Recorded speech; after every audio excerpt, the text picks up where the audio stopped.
शुभ संध्या दोस्तों, कैसे हो आप सभी। आई होप आप सब बहुत अच्छे होंगे। तो आप सभी का आज के नए ब्लॉग में फिर से स्वागत करती हूँ। मैं आपकी वैशाली और आप लोग देख रहे हैं हमारा यूट्यूब चैनल वैशाली की दुनिया। तो दोस्तों आप लोग कैसे हो कमेंट्स करके ज़रूर बताइएगा। और यहाँ पे हो गया है ये शाम का समय, तो मुझे ना थोड़ा सा अच्छा नहीं लग रहा था मेरी तबीयत। जैसा कि आप लोगों को पता है कि हमारे यहाँ का मौसम थोड़ा सा चेंज हो गया है, सर्दी फीवर थोड़ा सा लग रहा है, तो इसलिए मैं थोड़ा सा सो गई थी। लाइव आने के बाद का टाइम है ये, है ना। तो यहाँ पे मैंने जलाई लाइट समेट के रखे, पहले मैंने बिस्तर फोल्ड करके रखे, है ना। अब यहाँ पे आगे के काम शुरू करूँगी। तो अभी मैं सो के उठी हूँ जैसा कि, और आप लोग बताइएगा आप लोग कैसे हो। यहाँ पे मैं जा रही हूँ, सबसे पहले सारे बिस्तर को चेंज करूँगी। यहाँ ये छोटे वाले देवर का बिस्तर है, तो वो भी ऐसे ही छोड़ के चले गए, तो इधर मैंने इसको भी थोड़ा सा ठीक किया, क्योंकि सबसे ज़्यादा मेन हमारे घर के बिस्तर रहते हैं, है ना। अगर बिस्तर साफ नहीं, बोलते हैं बिस्तर को हमेशा अपने रूम को, बिस्तर को बिल्कुल क्लीन करके रखना चाहिए, बिल्कुल साफ करके रखना चाहिए।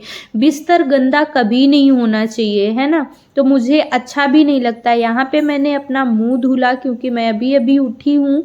तो सबसे पहले मैंने मुंह धुला, मुंह पैर को भी धुला, बट उसको मैं रिकॉर्ड नहीं कर पाई हूँ, है ना। तो यहाँ पे मैं थोड़ा सा ऐसे अपने बाल को कंघी करूँगी, हल्का सा ही कंघी, पूरा नहीं करूँगी, बाद में करूँगी। ऐसे क्लेचर लगाऊंगी, मैंने ऊपर ऊपर मार लिया, है ना। आप लोग बताइएगा आप लोगों में से कितने लोग ऐसे करते हो, है ना। तो चलो आप पूजा करने जाएंगे। सबसे पहले तो दीपक वगैरह जलाएंगे। यहाँ पे मैंने निकाल लिया, पहले मैं सफ़ेद चुनरी लेने वाली थी, फिर इसके बाद में सफ़ेद नहीं ओढ़ सकती पूजा में, तो मैंने ये चुनरी निकाल ली। तो इसको मैं अब ढकूंगी, सर ढकूंगी, क्योंकि हमारे शास्त्रों के अनुसार सर ढककर ही पूजा करना चाहिए। जैसे हम अपने बड़ों को सर झुक के प्रणाम करते हैं और सर में पल्ला रखते हैं, वैसे ही अपने भगवान के सामने हमें करना चाहिए, है ना। कई बार हो जाता है कि हम बिना चुन्नी के भी पूजा कर लेते हैं जल्दी जल्दी में, और मुझे ऐसा लगता है कि सबसे हो ही जाता होगा। कभी कभी दीपक जला देती हूँ, लेकिन अधिकतर फिर ऐसे ही करती हूँ। दीपक सर में पल्लू होना चाहिए, ये हमारे हमारे जैसे सांस्कृतिक है, हमारे धर्म में है ना। तो सर में कुछ ना कुछ, जैसे हम लोग रोचना या टीका करते हैं, तो भाइयों के सर में रुमाल रख देते हैं। सर सूना नहीं होना चाहिए, सबसे बड़ी बात, सर सूना नहीं होना चाहिए, ये हमारी शोभा है ना। यहाँ पे मैंने जब लाया दीपक जलाने के बाद में जलाऊंगी घर में धूप, क्योंकि जब धूप जलती है ना घर में, तो उसका एक अलग ही खुशबू, एक अलग पॉजिटिविटी आती है। और मुझे, अब मैं बहुत बार सोचती हूँ, मेरे पास वो सूखा वाला तो धूप है दोस्तों, लेकिन मुझे कंडा नहीं मिल पाता, जिसको उपली भी बोलते हैं, जो गोबर का होता है, गाय का गोबर या भैंस का गोबर, कुछ भी यूज कर सकते हो, मुझे वो नहीं मिल पाता। इस वजह से मैं सूखा धूप कभी नहीं जला पाती हूँ। बोलते हैं कि उसको घर में जलाना चाहिए, निगेटिविटी दूर होती है, निगेटिविटी दूर होती है फ्रेंड्स, और घर में पॉजिटिव ऊर्जा आती है ना। पॉजिटिव चीज़ें अंदर आती हैं। घर के प्रवेश द्वार में सबसे ज़्यादा ध्यान देना चाहिए, क्योंकि हमारे घर का जो प्रवेश द्वार रहता है ना, वहीं से हमारे घर में जो पॉजिटिव चीज़ें आती हैं वो भी आती हैं, निगेटिव चीज़ें भी आती हैं। तो यहाँ पे मैंने जलाया है 3 दीपक, जिसमें कि एक दीपक मैं अपने मेन द्वार में रखूँगी, जो कि मैं डेली रखती हूँ, आप लोग देखते ही होंगे। और यहाँ पे मैंने रख दी धूप अपने रूम में, क्योंकि रूम में जब शाम का टाइम होता है, तो मेरा डेली का नियम है कि मैं अपने रूम में, जैसे पूजा घर को मैं अपने बहुत अच्छा रखती हूँ, वैसे मैं अपने रूम को भी साफ सुथरा, थोड़ा सा महकदार रखती हूँ, है ना। तो अच्छा भी लगता है और हमारे घर में पॉजिटिव ऊर्जा आती है ना। तो यहाँ पे मैंने जला दिया दीपक। मंदिर में मैं हमेशा अपने 2 दीपक जलाती हूँ, और एक दीपक मेन द्वार में, एक तुलसी में। लेकिन अभी क्या हो गया है, मेरी तुलसी माता सूख गई हैं, बिल्कुल से वो सूख गई हैं, पहले तो मुझे लाना है क्योंकि पहले मेरे यहाँ बहुत सारी तुलसी माता हो गई थी, फिर सब सूख गई हैं। जो मैं जिनकी पूजा करती थी वो भी अभी मैं बाहर गई थी, इस वजह से शायद वो सूख गई हैं। अब मुझे नहीं लगता कि वो हरी होंगी, तो चलो कोई बात नहीं। आप लोग बताना कि क्या किया जा सकता है, अगर सूख गई तो मैं क्या कर सकती हूँ। गलती की वजह से, गलती तो है क्योंकि हम लोग थे नहीं, तो फिर अब कैसे करते, घर में कोई पानी देने वाला नहीं था उनको। और यहाँ पे मैं पूजा करने के जस्ट बाद में आ गई क्योंकि आज मैंने दोपहर में कपड़े नहीं धुले थे फ्रेंड्स, तो मैंने सोचा चलो कपड़े धुल के डाल देती हूँ। मैं कभी बाथरूम में गीले कपड़े नहीं डालती क्योंकि मुझे अच्छा नहीं लगता है ना। मेरे बाथरूम में कभी कपड़े नहीं मिलेंगे। हाँ, कपड़े तो आज मैंने नहीं धुले थे, लेट हो रहा था, इस वजह से बहुत ज़्यादा लेट हो रहा था। इस वजह खाना पीना खा के थोड़ी देर लाइव आई और इसके बाद में मैं थोड़ी देर सो गई थी, अपना ये काम की। इसके बाद में मैंने इधर चढ़ा दी चाय। मुझे अकेले ही चाय पीना था, मुझे नहीं पता था कि स्वामी जी इतनी जल्दी आ जाएंगे। मैंने अपने अकेले के लिए चाय बनाई, कपड़े धुल के फैलाए, पूजा करने के बाद में फिर यहाँ पे आ गई चाय बनाने। आप लोग बताइएगा, मेरे साथ पता नहीं ऐसा क्यों होता है कि मैं अगर शाम को चाय नहीं पीती तो मुझे अच्छा ही नहीं लगता। मतलब दोनों टाइम रूटीन जैसे बन गया है। ये मेरी एक गंदी हैबिट है, गंदी आदत है, नहीं पीना चाहिए। हम जैसे लोगों को तो नहीं पीना चाहिए, बाकी बड़े बुजुर्गों का रह गया तो वो पी सकते हैं, है ना। पर चलो कोई नहीं, हम भी एक दिन बड़े बुजुर्ग ही हो जाएंगे।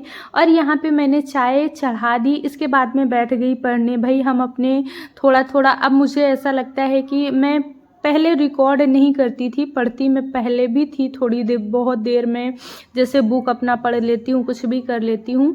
तो यहाँ मैं पढ़ने बैठी, फिर अचानक से स्वामी जी आ गए, पतिदेव आ गए, तो मैंने बोला चलो फिर आप आ ही गए हैं तो फिर आप भी चाय पी लीजिएगा, है ना। तो बोले नहीं नहीं, मैं आया हूँ लेकिन मैं तुरंत निकलूँगा, मुझे काम से जाना है ना। तो ये अपना थोड़ा सा मेडिसिन वगैरह कुछ है इनका, तो वो लेने जाएंगे, तबीयत ठीक नहीं है इस वजह से। तो ये यहाँ पे अपना देख रहे हैं कि मुझे कौन सा मेडिसिन लाना है, ऐसा वैसा जो भी। तो मैं बोली चाय पी लीजिए फिर जाइएगा। तो इधर मैंने इनको दे दिया पॉलीथीन, क्योंकि ये मेडिसिन दिखाना था डॉक्टर को। तो फिर यहाँ पे लेके आ गई मैं चाय। अब दोनों लोग बैठ के चाय पियेंगे, थोड़ी सी बातें करेंगे। और ये आ गया हमारे यहाँ, ये सबसे शैतान है, बगल वाली भाभी का बेटा है। तो ये इसके पापा आ गए, मैंने इसको दिया चॉकलेट, बोली चाय पी लो, तो बोलता है चाय नहीं पीऊँगा। चॉकलेट दिया तो चॉकलेट भी फेंक के चला गया, बोलता है मेरे पापा आ गए नहीं। तो अपने पापा से थोड़ा सा बच्चे डरते हैं, और डरना भी चाहिए। जहाँ पे ज़रूरत है वहाँ पे बच्चों को दुलार भी देना चाहिए, प्यार भी देना चाहिए। जहाँ पे ज़रूरत है तो वहाँ पे बच्चों को डरना भी चाहिए, है ना। यहाँ पे मैंने भी पी चाय। इसके बाद में मैं फिर से रिटर्न अपनी पढ़ाई करने बैठ गई, है ना। क्योंकि अब मुझे लगता है कि बोलते नहीं, हर चीज़ करके हम पछताते हैं। तो यहाँ पे मैंने अपनी पढ़ाई बिल्कुल से छोड़ दी थी। अब थोड़ा सा मैं सोच रही हूँ अपने पढ़ाई को भी ध्यान दूँ, क्योंकि शायद यूट्यूब से तो कुछ होने वाला नहीं है, और शायद मैं यूट्यूब में शायद कुछ कर पाऊँ, वो तो बहुत बात की बात है। कंटिन्यू मेहनत तो करूँगी, लेकिन हो पाता है नहीं हो पाता है, उसको और इसको अपने साथ में हर एक चीज़ को लेके चलूँगी, मैनेज करते चलूँगी, है ना। लाइफ में कभी भी ऐसा पड़ाव आ सकता है कि मुझे कई बार मतलब एक चीज़ की तरफ नहीं, हर चीज़ की तरफ फोकस करना पड़ सकता है। तो यहाँ पे मैं पढ़ते पढ़ते मुझे याद आया कि चलो अब खाना भी चढ़ा देते हैं, तो इधर खाना भी बनता रहेगा, हमारा काम भी होता रहेगा, हमारी पढ़ाई भी होती रहेगी, हमारा ब्लॉग भी शूट होता रहेगा, है ना। तो सारे काम एक साथ मैनेज। हाउसवाइफ को बहुत लोग बोलते हैं कि आप लोग घर में क्या करते हो। ना जी, ऐसा ना बोला करें, क्योंकि घर में छोटे छोटे काम होते हैं जो कि बहुत ज़्यादा हम लोग मतलब दिखते नहीं हैं, इनका कोई पैसा नहीं होता है, इनकी कोई मजदूरी नहीं होती है, लेकिन काम बहुत ज़्यादा होते हैं। और यहाँ पे मैं दाल चढ़ा दी हूँ। दाल चढ़ाने के बाद में किचन को फिर से क्लीन की, मतलब क्लीन क्या ही की, थोड़ा सा पानी वगैरह गिर जाता है तो उसको करना ही पड़ता है फ्रेंड्स। तो उसको वो की, इसके बाद में मैं पूरा फिर से पढ़ाई करने बैठ गई हूँ, पूरा काम करूँगी। फिर इसके बाद में खाना पीना खाएंगे, रेस्ट करेंगे। और यहाँ हमारी दाल ने मार दी सीटी, है ना। दाल को फ्राई मारेंगे अभी थोड़ी देर बाद। और यहाँ पे पतिदेव आ गए, तब तक पतिदेव आ गए, दवा लेके आ गए, फिर ये रेस्ट करने लगे क्योंकि इनका तबीयत ठीक नहीं था, इनको रेस्ट की ज़्यादा ज़रूरत थी। ड्यूटी भी बहुत ज़्यादा पड़ जाती है ना, थक भी जाते हैं। बेचारा मतलब जो घर का जिम्मेदार, जो घर की रोजी रोटी चलाता है ना, उसके ऊपर बहुत सारी जिम्मेदारियां रहती हैं। और यहाँ हमारी दाल हो गई है फ्राई। चलिए फ्रेंड्स, इसी के साथ में मिलते हैं फिर किसी एक नेक्स्ट वीडियो में। और आप लोग अपना ढेर सारा, यहाँ पे मैंने राइस को भी चढ़ा दिया है, राइस और दाल मेरी बन गई है। इसके बाद में बनाएंगे टमाटर की चटनी, उसको मैं शूट नहीं कर पाई। और ये है शाम का वीडियो। कल मेरा बर्थडे है, तो यहाँ पे मैंने अपने पतिदेव को याद दिलाना पड़ता है, भाई हम मिडिल क्लास फैमिली में याद दिलाना पड़ता है कि कल हमारा बर्थडे है ना। यहाँ पे इनको मैंने याद दिलाया कि अरे मेरा बर्थडे है, तो ये बोल रहे हैं अरे अरे मैं भूल गया, सॉरी, हैप्पी बर्थडे है, ऐसा वैसा करके। तो चलिए कोई बात नहीं, है ना। फिर बोले, मैं बोली बर्थडे नहीं मनाऊंगी, आप कभी याद नहीं दिलाते हो। तो बोलते हैं नहीं नहीं, कल केक ज़रूर कटेगा। तो चलिए कल के ब्लॉग में मिलते हैं, क्या होगा। तो ब्लॉग को पूरा वॉच कर लिए हैं तो प्लीज़ एक लाइक कमेंट से ज़रूर करिएगा। हमारा ब्लॉग कैसा लगा आप लोग कमेंट्स करके ज़रूर बताइएगा। All the best friends, bye bye दोस्तों।